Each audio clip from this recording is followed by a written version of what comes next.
Na escola EB23 Martim de Freitas, professores e alunos do 9º ano, na área de projeto, estão a preparar uma série de iniciativas para assinalar o dia 27 de janeiro, dia instituído pelas Nações Unidas como o dia da lembrança e memória das vítimas do Holocausto. A 27 de janeiro, no Teatro Gil Vicente, em Coimbra, os alunos vão assistir a filmes, promover debates, exposições guiadas e danças israelitas.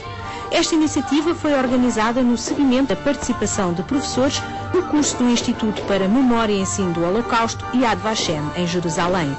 Na sequência desse curso que fizemos, entendemos que a escola devia estar alerta para os vários tipos de holocausto que surgiram, nomeadamente, o mais importante, foi o holocausto na Europa. É importante que possamos transmitir aos alunos que as famílias judaicas eram famílias alemãs, normais, iguais a eles, com pais, mães, pessoas trabalhadoras, e que lhes aconteceu aquilo sem sem perceberem a razão por que lhes estava a acontecer aquilo. Abordámos o Holocausto numa outra vertente, em que eles, no fundo, abordam sempre este tema em pirâmide, do ponto de vista da vítima, do observador e dos perpetradores. O observador são os vizinhos, é a população em geral, que podia ter atuado e não aderiu à ideia. E aderiu à ideia. A vítima, que não sabe porque é que é vítima, nem porque é que isto tudo lhe está a acontecer, e os perpetradores, que são os alemães, que no fundo alguns deles também só cumpriam o que lhes era dito, sem sequer questionar se o que estavam a fazer era certo, se era errado.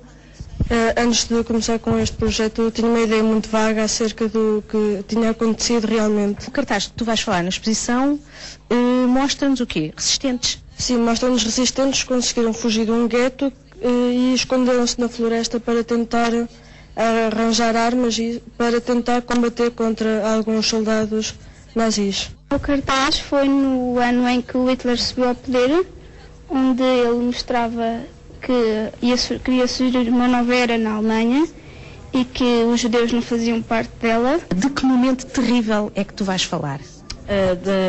Da destruição das sinagogas e também da captura dos judeus nos guetos. Já estiveste em alguma sinagoga? Ainda não, mas no final do segundo período pretendemos ir na viagem de estudo a uma sinagoga portuguesa de Amsterdão e visitar também a casa de Anne Frank.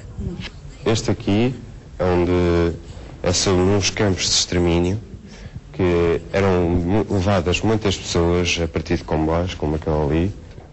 E este cartaz é muito brutal porque é um fuzilamento. É um fuzilamento, mostra o que eles sofriam na época e como é que eles faziam o fuzilamento e o número de judaicos que apareciam no... Sim. Este cartaz representa uma fase inicial de quando o partido nazi subiu ao poder, ou seja, por volta de 1933. Iniciaram políticas de segregação contra os judeus. Começaram-se a organizar políticas contra as posses económicas dos judeus, nomeadamente com campanhas para comprar alemão e não judeu, e também iniciou-se também uma discriminação, e aqui podemos ler, somente para judeus, um banco apenas destinado a judeus, que mostra já a discriminação vivida no início desta época. Milhares destas crianças judias acabaram onde? Mortas porque as mulheres, as crianças e os cientes eram sempre os primeiros a morrer e nem eram chamados para fazer nada porque eram considerados inúteis quase nesta altura.